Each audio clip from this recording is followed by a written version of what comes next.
بسم اللہ الرحمن الرحیم۔ آج تو ہم نے عمران خان صاحب کی عیادت کی ہے اور اس کے صحت کے حوالے سے اور ان کے صحت یابی کے حوالے سے اچھی تمناؤں کے ساتھ ہماری دعا ہے کہ اللہ تعالیٰ ان کو جلد از جلد صحت یاب فرمائے۔ بنیادی بات یہی ہے کہ آج تو خیر عیادت کے لیے ہم آئے تھے، لیکن سیاستدان جہاں بھی بیٹھتے ہیں تو سیاست پر اور ملک کی صورتحال پر بات چیت ضرور ہوتی ہے۔ جماعت اسلامی کا موقف شروعی سے یہی ہے کہ پاکستان ایک جمہوری ملک ہے اور اس کے استحکام کے لیے باقی چیزوں کے علاوہ الیکشن اصلاحات ضروری ہے۔ ہم نے پہلے بھی خان صاحب سے اس پر بات کی ہے، دوسری سیاسی جماعتوں سے بھی ہمیشہ ہمارا یہ موقف ہے اور آج بھی یہی ہے کہ اگر الیکشن ریفارمز کے بغیر الیکشن ہوتی بھی ہے تو جس دن الیکشن ہو گیا اسی دن وہ متنازع بھی ہوگا۔ اس لیے تمام سیاسی جماعتوں کو مل کر الیکشن ریفارمز پر ایک کنسنسس اختیار کرنے کی ضرورت ہے۔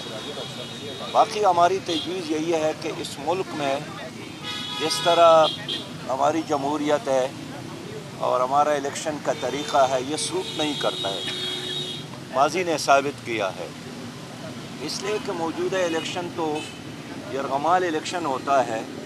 جن کے ساتھ پیسہ ہے، جو علاقے کا جاگیردار ہے، جو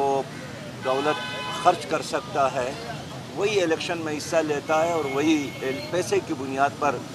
ایوان کا حصہ بن جاتے ہیں۔ ہماری تجویز یہ ہے کہ ملک میں متناسب نمائندگی کو اپنایا جائے اور اس کے علاوہ کوئی حل بھی نہیں ہے۔ اس وقت صحیح بات یہ ہے کہ آپس کے جھگڑوں کی وجہ سے، تناؤ کی وجہ سے غریب آدمی کو تکلیف ہے،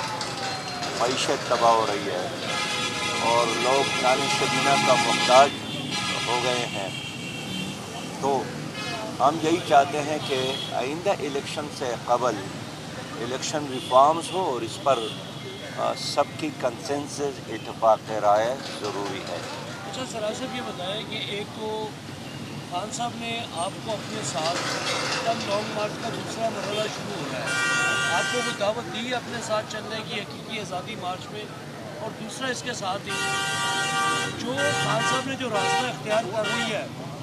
عمران خان نے جو راستہ اختیار کر لیا ہے اس وقت، انہوں نے شامل تمام جماعتوں کے مخالف، اور خان صاحب بھی اس وقت کچھ بڑے اداروں کو بھی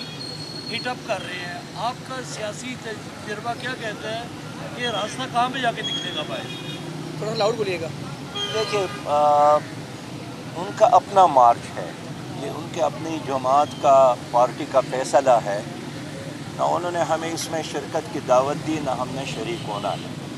ہر سیاسی جماعت کا اپنا ایک طریقہ کار اور اپنا ایک لائحہ عمل ہے، انہوں نے خود طے کیا اور خود کر رہے ہیں۔ جماعت اسلامی اپنے طریقے سے چل رہی ہے، وہ اپنے طریقے سے چل رہے ہیں۔ دوسرا سوال جو میں نے آپ سے پوچھا ہے، اچھا سراج صاحب، دوسرا سوال جو آپ سے پوچھا ہے کہ جس طرح خان صاحب اس وقت پی ڈی ایم پاکستان کے بڑے اداروں پر کہہ رہے ہیں کہ حقیقی آزادی میں وہ رکاوٹ ہے، ان کے چند لوگ رکاوٹ ہیں، آپ کیا سمجھتے ہیں جس قسم کا اس وقت ہیڈ انکلوژن ہو گیا ہوا ہے؟ دیکھیں میں ایک بار پھر کہوں گا کہ اگر اسٹیبلشمنٹ نے تاریخ میں پہلی بار عوام کے ساتھ وعدہ کیا ہے کہ ہم غیر جانبدار رہنا چاہتے ہیں، ہم سیاست میں انوالومنٹ ختم کرنا چاہتے ہیں، تو یہ بات ہم تمام سیاسی جماعتوں سے بھی کرتے ہیں، عمران خان صاحب سے بھی ہم نے کی کہ یہی وہ موقع ہے کہ ہم اس کے لیے ایک میکانزم بنا لیں، تاکہ اگر ایک ادارے نے خود اعلان کیا ہے اور 22 کروڑ عوام کے ساتھ وعدہ کیا ہے کہ ہم سیاست میں نہیں آئیں گے، سیاست میں انوالو نہیں ہوں گے، تو اب سیاستدانوں کا بھی فرض ہے کہ ایک ایسا میکانزم بنا لے کہ جس کے نتیجے میں یہ بات یقینی ہو جائے۔ اس لیے کہ ماضی میں بھی اس طرح اعلانات تو ہوتے رہتے ہیں، باقی سیاست کرنا، جلسہ کرنا، جلوس نکالنا، لانگ مارچ کرنا ہر پارٹی کا حق ہے۔ ماضی میں بھی پیپلز پارٹی نے بھی لانگ مارچ کیا تھا،